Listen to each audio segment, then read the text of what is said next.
Welcome back to Sister Talk Alive. It is Breast Cancer Awareness Month, and our next guest is a breast cancer survivor who did not let a personal setback stop her from building a multi-million-dollar hair company. Yes! Now she makes it her mission to educate women on the products they use on a daily basis that could be jeopardizing their health without them even knowing it. Please welcome survivor, amazing woman, and CEO of tgin, thank God it's natural, Christina Donaldson. Thank you, Miss Selena. Thank you so much. Christina, girl. Yes. You are a breast cancer survivor. I am. And we thank God for you. Thank you. Because now you're going to impart all of this knowledge onto us. You were diagnosed at 36.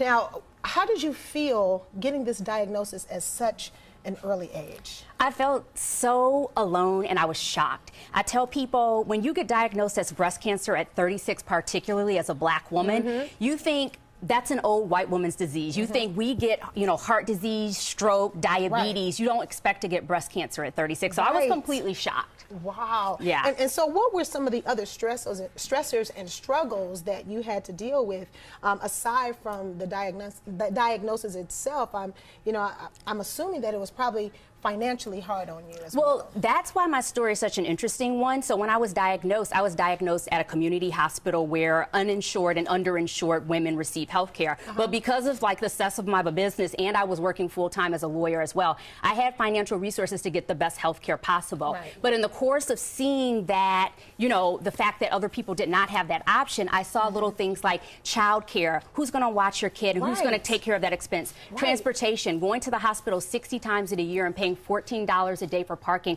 can get to be very expensive. And then also having the luxury to take time off from work. A lot of women don't have that same luxury that I did. And so I realized those financial things can be barriers to women's survivorship. Right. And you are a successful businesswoman. Is that what is all of this is what inspired you to create this amazing line?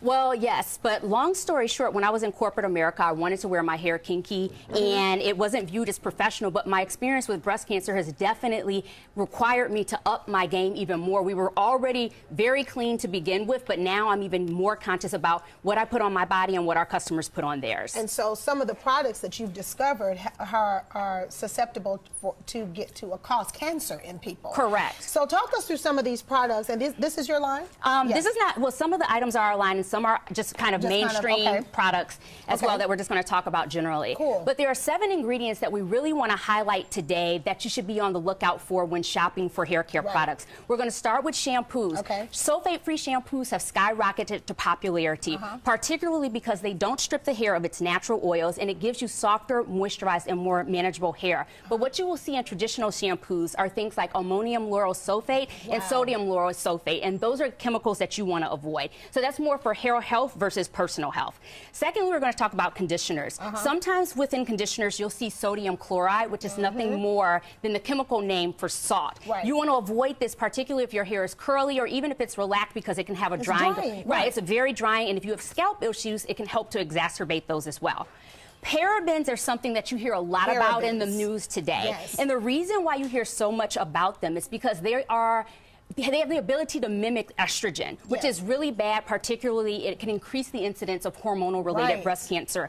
What you want to look for when you're shopping for products, people who are manufacturers that actually don't include parabens in their products are generally proud of this. And for that reason, you should look explicitly for no parabens. And this one right here actually has it on the side. No sulfates, no parabens, etc. So that's something you want to be on the lookout for. Even for baby products. I know that for my kids with lotion and stuff, I look for things that have no parabens.